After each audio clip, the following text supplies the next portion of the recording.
Area क्या है, area scalar है या वेक्टर है। देखिए दो हम लेते हैं vectors, vector A and B.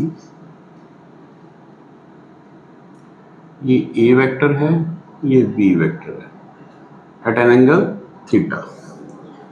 अब इसका एक पैरेललोग्राम ड्रॉ करके इसका हम एरिया निकालते हैं।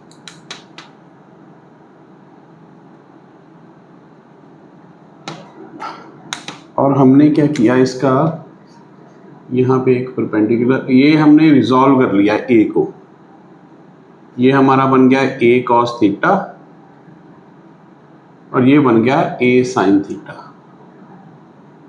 अब area of parallelogram, area of parallelogram क्या होगा, लेंथ इनटू विड्थ। ये होगा हमारा बी ए इसका साइन थीटा, एरिया हमारा है ए बी साइन थीटा।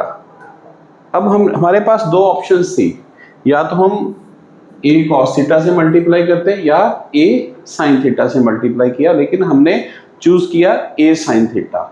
और हमारी जो वेक्टर प्रोडक्ट का रूल है वो कहता है कि अगर दो क्वांटिटीज जो परपेंडिकुलर है उनको मल्टीप्लाई करते हैं तो उनकी जो प्रोडक्ट आएगी वेक्टर आएगी। मैं फिर बता रहा हूं कि वेक्टर प्रोडक्ट का रूल है, अगर दो क्वांटिटी जो परपेंडिकुलर है उनको मल्टीप्लाई करेंगे तो और उनकी जो प्रोडक्ट आएगी वो वेक्टर आएगी। So area is a vector, area is a vector.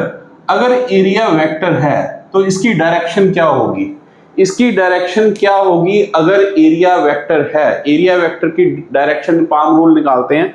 देखिए ये लेंथ, एरिया के length into width, length fingers ने पॉइंट किया विड्थ को और this thumb shows the direction of the area vector. Area vector हमारा होगा आउटवर्ड। अगर ऐसे होता तो क्या होता, लेंथ विड्थ। अगर इस डायरेक्शन में होता मतलब कि ये जो एरिया वेक्टर है इनवर्ड भी हो सकता है, आउटवर्ड भी हो सकता है। एरिया वेक्टर इनवर्ड भी हो सकता है, आउटवर्ड भी हो सकता है। इसकी जो डायरेक्शन है, इसकी एक एग्जांपल मैं आपको देता हूं। अम्ब्रेला लो आप, अम्ब्रेला का जो कपड़ा होता है वो एरिया है। हमें अगर बोले कि इधर से धूप आ रही है तो हम क्या करेंगे, अपने अम्ब्रेला को ऐसे कर लेंगे। अगर इधर से आ रही है तो ऐसे कर लेंगे।